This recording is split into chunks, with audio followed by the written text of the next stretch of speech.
Hey guys, so this is Jay. So we are back with updates on one integration that we have been doing this week.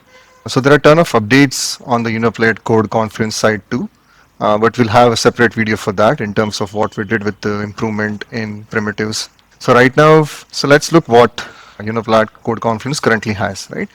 So what we do is currently, if you have a repository, we run confluence agents as well as traditional deterministic trace based workflows to come up with pillars of your agent's MD, business domain and app interfaces based on this. This stands for deterministic interface discovery. So let's first look at what we generate in terms of the agent's MD in terms of a section-wise content. So if you go here, so we already have generated some completed runs. So we'll just look at contents. So this is your engineering development workflow. What are your commands? Install, build, test, length. Right? This is your dependency guide in terms of what each dependency in your code base does. Then there is business domain, which is deterministically driven based on your application data models and database data models, which are figured precisely based on the dynamic tree setter queries that we generate based on the programming language ecosystem. And we also give references to the same. And then there is app interfaces, which is based on the schema called DITs, right? So the deterministic interface discovery language. So let's take a moment to understand what does DITs do, right? Let's go to documentation, right? So yeah, so it's a schema that actually is contributor friendly in terms of if you have a library, you just write a basic JSON, right?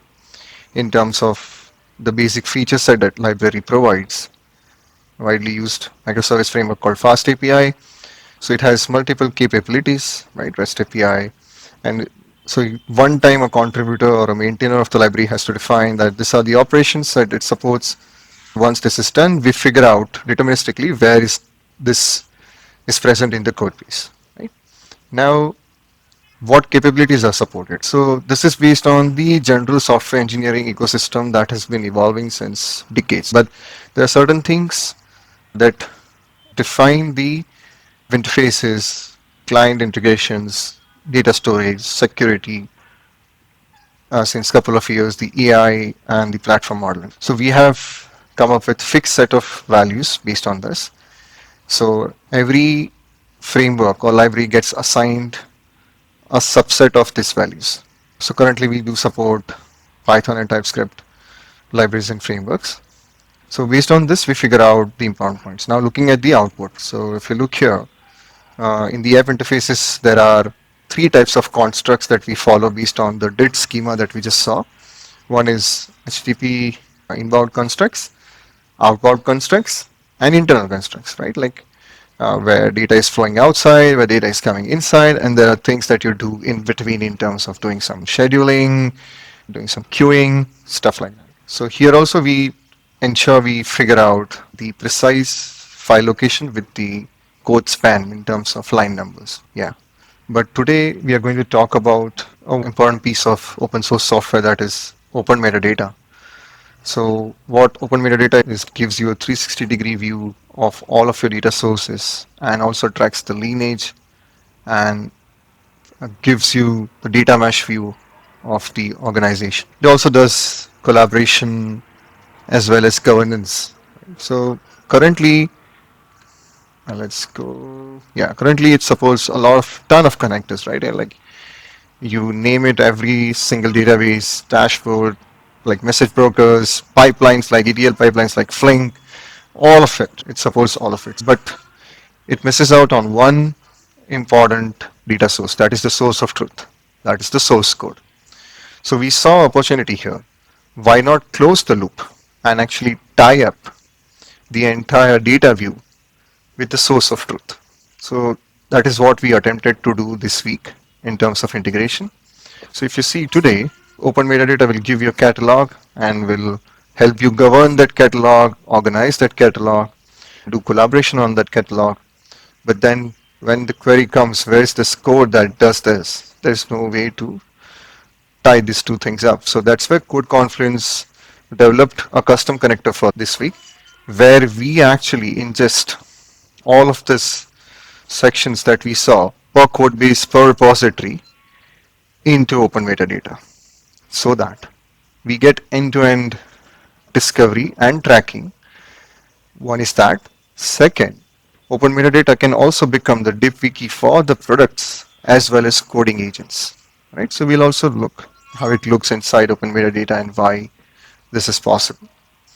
And third is going forward, you obviously are going to go beyond the sections and will be able to actually give the data required for tech stack tracking, gaps, improvement analysis, just like your engineering dashboards for the organization.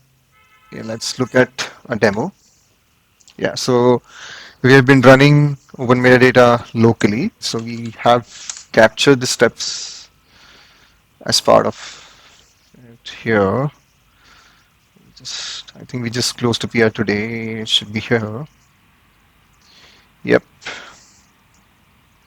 So it comes with Docker Compose files, right? So you just have to start that, and you'll have to start Open Code Confluence again through Docker Compose. When both are set up, both will be able to discover each other, and you'll be able to ingest through CLI. So once you've done that, the first thing to do is to actually address the domain. So because Code Confluence comes under developer tooling, so we have created a domain called developer tooling. Inside developer tooling, we have data products. So what is the data product here? It is the deterministic context for the unoplat Code Confluence repository. Right? So we have defined it here. Couple of things to understand before we get into the data part is the glossary. So we have added certain concepts from unoplat Code Confluence inside the open metadata. So this is quite cool that it allows you to actually customize, define your own things. So as you could see, we have 4 Code Confluence sections. App interfaces that we discussed, business domain, that is the description of your application data models as well as database data models, dependency guide, and development workflow. So once you go inside, it will have a description, and if required, let's say for app interfaces it requires because it follows a schema, you will also have a reference here that will link to the unoplat Code Confluence documentation. Now once you've done this, you could go inside. As you could see, you are able to see a lot of services. So today we are constrained by the current existing set of entities inside open metadata, which we could one is API service. So what API service we have gone with is your repository. Once you go inside repository, there comes collections, API collections. Your collections are nothing but your code bases. So for each code base today, you also get a description. This description is your maintainer level README. It tells you about what it does. It is generated from the business domain section of AgentsMD. So if you go inside, then comes the API endpoints. As this is a common library, it does not come with any endpoints, but it has custom properties. So what we have done is we have extended custom properties and put the JSON type entities here.